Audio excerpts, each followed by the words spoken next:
নমস্কার দর্শক বিন্দু। আজকে আমি কিছু কথা আছে এই ভিডিওর মধ্যে।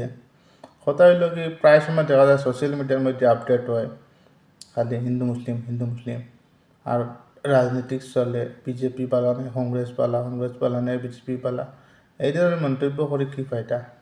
তখন রাজনীতির লোকে অন্য ধরনের সাধারণ মানুষের মতো থাকো, আর রাজনীতিক করে লাভ নাই। রাজনীতিক করে যারা সরকার আছে, নেতা আছে, তারার লগে আমরা এটার মধ্যে মাথা ঘামাই লাভ নাই। আমরা ফেসিলিটি কি মিলে ওটা হইল কি যথেষ্ট।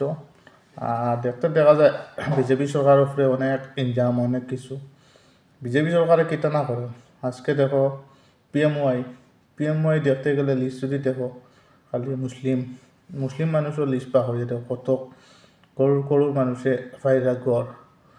আর যদি একটা যদি গাঁও পঞ্চায়েতে মনে করো যদি 100 জন মুসলিম মানুষে গড় পায়, তো একটা গড়ে যদি 1,30,000 করে হয়, তো হিসাব করে দেওয়া কত টাকা। তো এটা লইয়া বেকার মাহরের মন্তব্য করে লাভ নাই।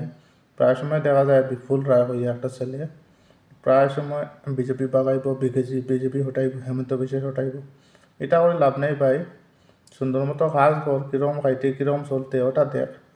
আর এই বেকার ফালতু মন্তব্য করে লাভ নাই। দেখো আসল করছে, রাজত্ব করছে কংগ্রেস সরকার, আমি খারাপ করি না। কংগ্রেস সরকারের রাজত্ব করছে 75 বছর, করছে না এটাও করি না, করছে অনেক কিছু করছে।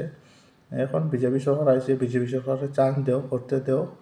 সারা জীবন তো থাকতো না, তা তো ফলবো একদিন না একদিন। তো এইটা লইয়া ফাজিল মন্তব্য করে লাভ নাই। নমস্কার, এখানে শেষ। জয় হিন্দ, বন্দে মাতরম, ভারত মাতা কি জয়।